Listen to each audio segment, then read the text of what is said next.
Hello and welcome all of you. And you're watching K Commerce Academy with me Kunal Singhal. So accountancy and business trees की videos तो आप लोगों ने मेरे अक्सर देखी ही हैं. This is my first video in the subject of economics. You just watch it and let us see whether you actually get the benefit or not. And economics is a subject what the Kunal Singhal is actually known for. So let us see whether you really get the benefit of this or not. This presentation has been prepared by Sir Amritpal Kaur, Ma'am Amritpal Kaur, and now we are just studying this topic, macroeconomics. In class 12th, we are having two parts of the economic subject. One is Indian economy, another one is macroeconomics. So we are starting with macroeconomics. Microeconomics we already studied in class 11th, and we studied that it is a study of the economy at the level of an individual demand, individual supply were the studies. What does economics mean? Economics means the study of the economy, and that study can be at a small level, that study can be at a large level.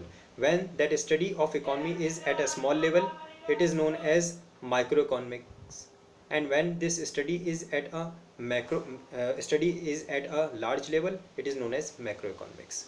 So what does economics means? Economics means the study of an economy. What does macroeconomics means? Macroeconomics means the study of an economy at a large level, or at a level of the country as a whole. What does economy mean? Economy means the system spread over a particular geographical area. The system spread over a particular geographical area that decides the level of its consumption, investment, production, investment, exchange. एक particular geographical area में, for example we say we call few of the economies to be the developed economy, few economies to be the underdeveloped economy. So the economy or the country in which the level of consumption, production, investment and exchange is low is known as underdeveloped economy. The economies in which the level of consumption, production, investment and exchange is high, we call them to be developed economies. So what does economy mean? Economy means the system spread over a particular geographical area which decides the level of production, consumption, investment and exchange. ये जो 4 variables हैं जिनको हम economic activities कहते हैं, in economic activities का level जो decide करे उसी को हम इकोनॉमी कहते हैं. And economy is a system spread over that particular geographical area which decides this level of these factors. Let us see what is given here for the definition of macroeconomics. Macroeconomics is a branch of economics that studies the behavior and performance of an economy as a whole. Economy as a whole की बात कर रहे हैं तो macroeconomics हो जाता है. Branches of economics की अगर हम बात करें, we have microeconomics, we have macroeconomics, we have positive economics, we have normative economics. We have certain branches, and this is macroeconomics is also one of the branch of economics which studies the behavior and performance of an economy as a whole. And actually in macroeconomics we focuses on the aggregate changes, the changes at the level of an economy as a whole.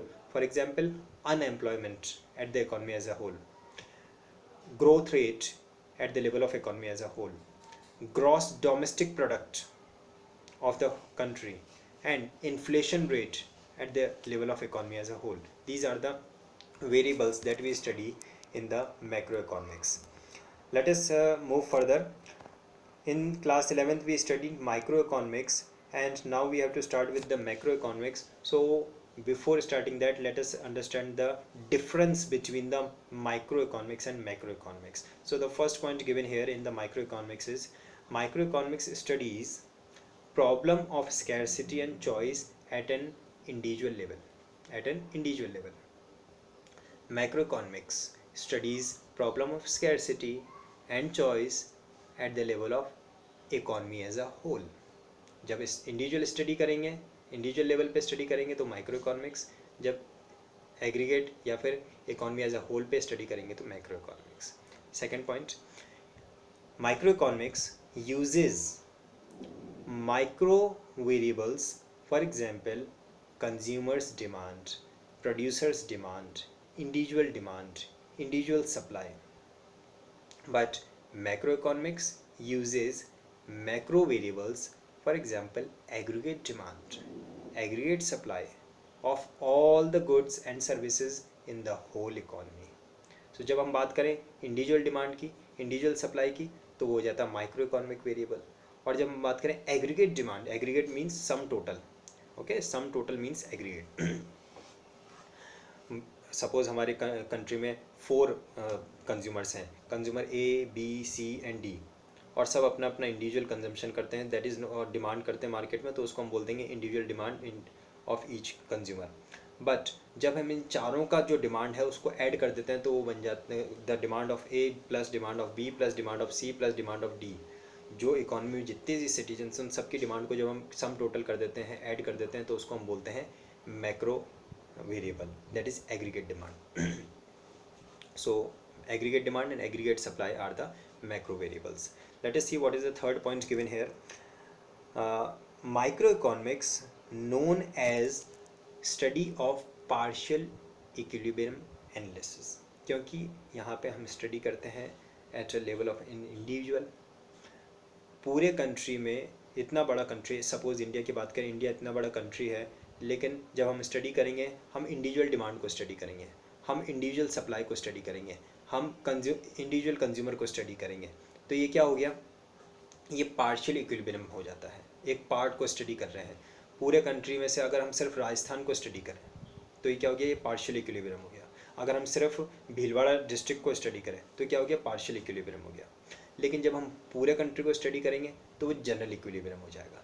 So macroeconomics का third point क्या लिखा है, macroeconomics known as study of general equilibrium analysis, because यहाँ पे हम पूरे country को as a whole study करते हैं तो जनरल इक्विलिब्रियम हो जाता है. और जब हम सिर्फ एक पर्टिकुलर सिटी को, एक पर्टिकुलर स्टेट को, एक पर्टिकुलर डिस्ट्रिक्ट को, एक पर्टिकुलर इंडस्ट्री को स्टडी करते हैं तो पार्शियल इक्विलिब्रियम हो जाता है. Let us see what is the further fourth point given here.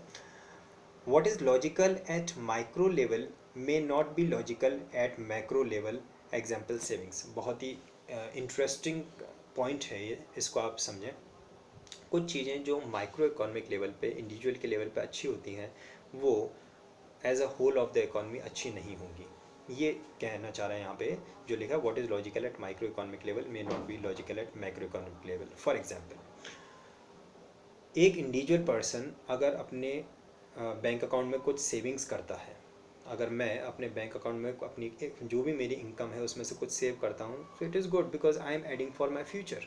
If an individual saves, it means he is adding to his future and it is good for him, it is logical. But अगर एक country में जितने भी citizens हैं वो सब लोग ज़्यादा सेविंग्स बढ़ा देते हैं, तो सेविंग्स बढ़ने का क्या रिजल्ट होगा, लो एक्सपेंडिचर. एक्सपेंडिचर अगर लो होगा तो मार्केट में डिमांड कम होगी, मार्केट में डिमांड कम होगी, then the producer will produce less. If the producer will produce less, then the GDP of the economy will fall. GDP of the economy will fall. There will be a low level of income, low level of employment, low level of output in the economy.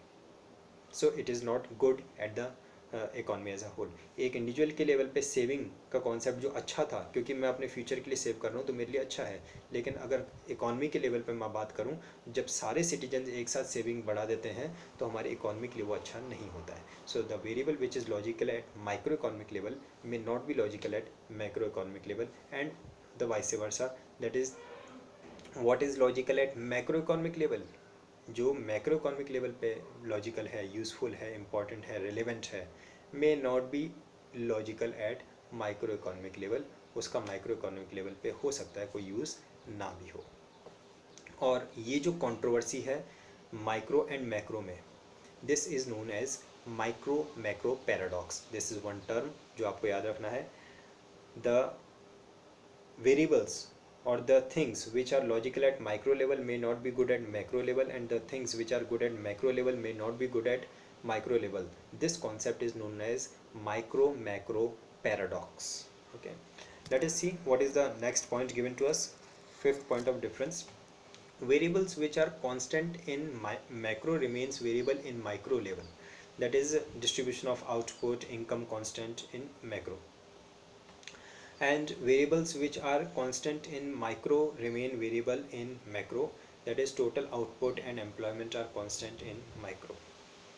अब इसमें क्या होता है, जब हम microeconomic variable को study करते हैं तो हम ये अज्यूम कर लेते हैं that is macroeconomic variables are constant, fixed, no change. और जब हम मैक्रो इकोनॉमिक लेवल को, जब as a country as a whole को हम स्टडी करते हैं तो हम इंडिविजुअल के जो एग्रीगेट्स हैं उनको कांस्टेंट अज्यूम कर लेते हैं। मैंने वर्ड क्या यूज़ किया, अज्यूम कर लेते हैं कि वो कांस्टेंट है, एक्चुअली ऐसा होता नहीं, but we assume them to be constant. For example, अगर मेरी कंट्री की नेशनल इनकम है 1 लाख रुपीज़ और मेरे कंट्री की पॉपुलेशन है 1000 सिटीजन्स, तो मैं पर कैपिटा इनकम कैलकुलेट करूँगा 1 lakh divided by 1000, per capita income मेरे पास आ जाएगी 100 रुपीज़ की। तो जब मैंने नेशनल इनकम को स्टडी किया, macro economic variable, national income is a macro economic variable, जब मैंने नेशनल इनकम को स्टडी किया तो मैंने micro economic level, per capita income micro economic level होता है, माइक्रो इकोनॉमिक वेरिएबल है, पर कैपिटा इनकम को मैंने कांस्टेंट कर दिया। मैंने ये मान लिया कि मेरे कंट्री में जितने भी सिटीजन्स हैं सबकी पर कैपिटा इनकम 100 रुपीज़ है, जबकि एक्चुअली में ऐसा होता नहीं है। जो पुअर फैमिलीज़ हैं हो सकता है उनकी per capita income 20 to 30 rupees की हो, जो मिडिल क्लास हैं उनकी जो पर कैपिटा इनकम है वो 70 to 80 रुपीज़ हो, और जो रिच क्लास हैं उनकी पर कैपिटा इनकम 150 to 160 हो। लेकिन हमने तो क्या किया, हमने नेशनल इनकम को स्टडी करते समय जो पर कैपिटा इनकम था इंडिविजुअल लेवल का उसको कांस्टेंट कर दिया। और इसी तरह से जब हम माइक्रो इकोनॉमिक वेरिएबल्स को स्टडी करते हैं तो हम मैक्रो इकोनॉमिक वेरिएबल्स को कांस्टेंट सपोज कर देते हैं। फॉर एग्जांपल, अगर हम बात करें demand in the market, supply in the market, तो हम एक इंडिविजुअल पर्टिकुलर मार्केट की बात कर रहे हैं तो हम क्या मान लेते हैं, GDP of our economy is constant. तो अब हम स्टडी कर रहे हैं कि हमारे इस मार्केट में डिमांड और सप्लाई का क्या स्टेटस है। While studying microeconomic variables, macroeconomic variables are taken to be constant. While studying macroeconomic variables, microeconomic variables are taken to be constant. This is also one of the difference of micro and macroeconomics. I hope आप लोगों को ये difference अच्छी तरह से समझ में आया होगा। अगर आप लोगों को लगता है कि ये लेक्चर सीरीज़ आप लोगों के लिए यूज़फुल है तो कमेंट में ज़रूर से लिखें, क्योंकि अकाउंटेंसी एंड बिजनेस स्टडीज़ की वीडियो तो मैं आप लोगों के साथ ऑलरेडी डेली बेसिस पे पोस्ट करता ही आया हूँ। और अगर आपको लगता है कि ये इकोनॉमिक्स के वीडियोस भी मुझे आगे और कंटिन्यू करने चाहिए तो कमेंट में इस चीज़ को ज़रूर से मेंशन करें, and I just wait for your positive comments to whether you like it और नॉट। ओके।